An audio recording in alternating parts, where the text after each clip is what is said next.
अभ्यास का महत्व। अभ्यास का क्या महत्व होता है दोस्तों, इस कहानी के ज़रिए आज हम जानेंगे कि अभ्यास का क्या महत्व होता है। तो चलिए शुरू करते हैं।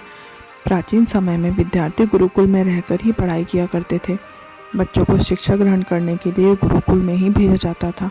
बच्चे गुरुकुल में रहकर गुरु के सानिध्य में आश्रम की देखभाल किया करते थे और वहीं अध्ययन भी किया करते थे। वरदराज को भी सभी की तरह गुरुकुल भेज दिया गया। वहाँ आश्रम में अपने सभी साथियों के साथ वो घुलने मिलने लगे थे, लेकिन वह पढ़ने में बहुत ही कमज़ोर थे। गुरुजी की भी कोई बात उन्हें समझ ही नहीं आती थी। इस कारण वे सभी के उपहास का भी कारण बना करते थे। सारे साथी अगली क्लास में चले गए। गुरुजी भी आखिर हार मानकर उन्हें बोले, बेटा वरदराज, मैंने सारे प्रयास करके देख लिए हैं। अब यही उचित होगा कि तुम यहाँ अपना समय बर्बाद मत करो और अपने घर चले जाओ। वहाँ जाकर अपने घर वालों का काम में मदद करो। वरदराज ने भी सोचा कि शायद मेरी किस्मत ही नहीं है कि मैं शिक्षा प्राप्त करूँ, और भारी मन से गुरुकुल से घर के लिए निकल गए।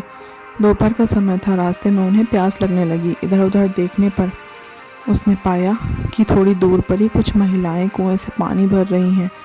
वहाँ कुएं के पास गए और पत्थरों पर रस्सी के आने जाने वाले निशान बने हुए थे। उन्होंने महिलाओं से पूछा कि यह निशान आपने कैसे बनाए। एक महिला ने जवाब दिया कि बेटे, यह निशान हमने नहीं बनाए, यह तो पानी खींचते समय इस कोमल रस्सी के बार बार आने जाने से ठोस पत्थर पर भी ऐसे निशान बन गए।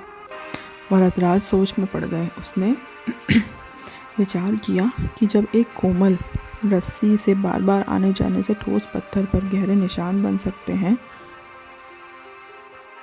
तो निरंतर अभ्यास से विद्या ग्रहण क्यों नहीं की जा सकती। वरदराज ढेर सारे उत्साह के साथ वापस गुरुकुल आए और अथक कड़ी मेहनत से गुरुजी ने भी खुश होकर भरपूर सहयोग किया। कुछ ही सालों के बाद वही मंदबुद्धि बालक वरदराज आगे चलकर संस्कृत व्याकरण के महान विद्वान बने। दोस्तों, इस कहानी से हमें ये शिक्षा मिलती है कि अभ्यास की शक्ति का तो कहना ही क्या है। यह आपके हर सपने को पूरा करेगी। अभ्यास बहुत ज़रूरी है, चाहे वो खेल में हो या पढ़ाई में, किसी और ही चीज़ में। बिना अभ्यास के आप सफल नहीं बन सकते। अगर आप बिना अभ्यास के केवल किस्मत के भरोसे बैठे रहेंगे तो आखिर में आपके पास पछतावे के सिवा कुछ और हाथ नहीं लगेगा। इसलिए अभ्यास के साथ धैर्य, परिश्रम और लगन रखकर आप अपनी मंजिल को पाने के लिए जुट जाएं।